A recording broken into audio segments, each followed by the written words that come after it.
जनता लड़ रही है। गर्मी निकालने की बात करने वालों ने 5 साल तक युवाओं के लिए कोई भर्ती नहीं निकाली। इस बार काशी की जनता झूठ बोलने वाली सरकार को हटाकर दम लेगी। विज्ञापन। बृहस्पतिवार को रिंग रोड स्थित एड़े में सपा गठबंधन की चुनावी सभा को संबोधित करते हुए अखिलेश यादव ने कहा कि भाजपा की केंद्र व प्रदेश सरकार केवल जुमलेबाजी और झूठ बोलने में माहिर है। भाजपा सार्वजनिक उपक्रमों को निजी हाथों में बेचकर देश को बेरोजगारी के दलदल में धकेल रही है। जब सब बेच रहे हैं तो रोजगार कहां से आएगा? जनता को याद दिलाई कि भाजपा के लोगों ने काशी को क्योटो बनाने के नाम पर केवल तोड़फोड़ की। महंगाई की मार से जनता बेहाल है। पहले सिलेंडर की कीमत 400 रुपये थी। भाजपा सरकार में उसकी कीमत 1000 रुपये हो गई। किसानों का हक मारने वाले किसानों की हक की बात कहकर गुमराह कर रहे हैं। डीएपी खाद गायब करने वालों से जनता इस बार हिसाब लेगी। लखीमपुर में किसान आंदोलन के दौरान मारे गए पत्रकार के भाई को मंच से खड़ाकर इंसाफ दिलाने की बात कही। पूर्व सीएम ने भाजपा नेताओं के कान पकड़कर उठक बैठक और तेल लगाकर वोट मांगने पर तंज कसते हुए कहा कि सत्ताधारी कान पकड़कर 700 बार उठक बैठक कर ले, इनको वोट नहीं करना। कोरोना काल में गंगा के अंदर शव बहाने और लोगों के पैदल चलने के दर्द को भी कुरेदा।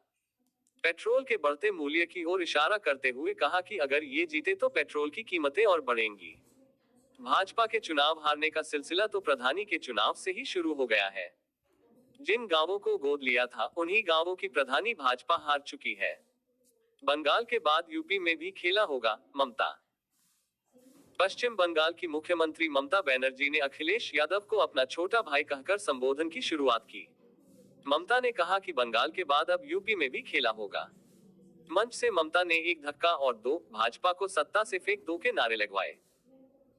काले झंडे दिखाने वालों को आड़े हाथ लेते हुए ममता ने कहा कि लखीमपुर, आजमगढ़, मथुरा में क्या वो नहीं आ सकती हैं? बेरोजगारी के लिए सरकार पर हमला बोलते हुए कहा कि अगर यहाँ रोजगार है तो लोग दूसरे राज्यों में रोजगार के लिए क्यों जाते हैं? उन्होंने एंटी रोमियो स्क्वायर के नाम पर युवाओं से अभद्रता का आरोप लगाया। कहा कि जो लोग अनाज के नाम पर वोट मांग रहे हैं उनसे सावधान हो जाए, यह चुनाव बाद नहीं मिलेगा। ममता ने कहा कि हार से डरी भाजपा अपने लोगों से हमला करवा रही है। हार से डरे लोग उन्हें डराकर वापस भेजने की बात कह रहे थे, लेकिन हकीकत यह है कि भाजपा की कुर्सी जा रही है। मोगेम्बो को जनता मिस्टर इंडिया वाली घड़ी पहनाएगी। रालोद के राष्ट्रीय अध्यक्ष जयंत चौधरी ने कहा कि बाबा मोगेम्बो स्टाइल में भाषण देते हैं। इस बार जनता उन्हें मिस्टर इंडिया वाली घड़ी पहनाकर गायब कर देगी। यूक्रेन में फंसे भारतीयों के मामले में उन्होंने कहा, दशक पहले कुवैत से लोगों को वापस लाया गया था, लेकिन आज सत्ता पर नजर गड़ाए बैठी सरकार को भारतीय छात्रों की फिक्र नहीं है।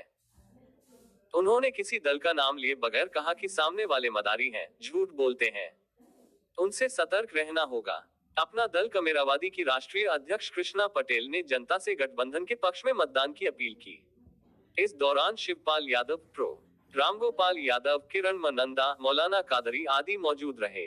भाजपा सरकार में हुई भर्तियों की कराएंगे जांच, ओम प्रकाश। सुहेल देव। भारतीय समाज पार्टी सुभासपा के राष्ट्रीय अध्यक्ष ओम प्रकाश राजभर ने छुट्टा पशुओं को लेकर भाजपा पर हमला बोला। कहा कि ललका बैल नई बीमारी बनकर आई है, इससे प्रदेश के किसान पीड़ित हैं, लोग बिजली बिल से परेशान हैं। सपा सरकार आए तो सरकार बनने पर 5 साल तक 300 यूनिट बिजली फ्री देंगे। नई भर्तियां निकालने के साथ इस सरकार में हुई भर्तियों की जांच कराएंगे। राजभर ने आरोप लगाया कि कचहरी में नामांकन के दौरान गोरखपुर से गुंडे बुलाए गए थे।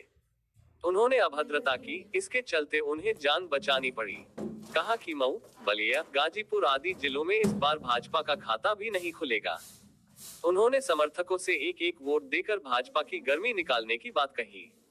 उन्होंने कहा कि भाजपा वाले 300 पार नहीं 300 पर तेल बेचवाना चाहते हैं।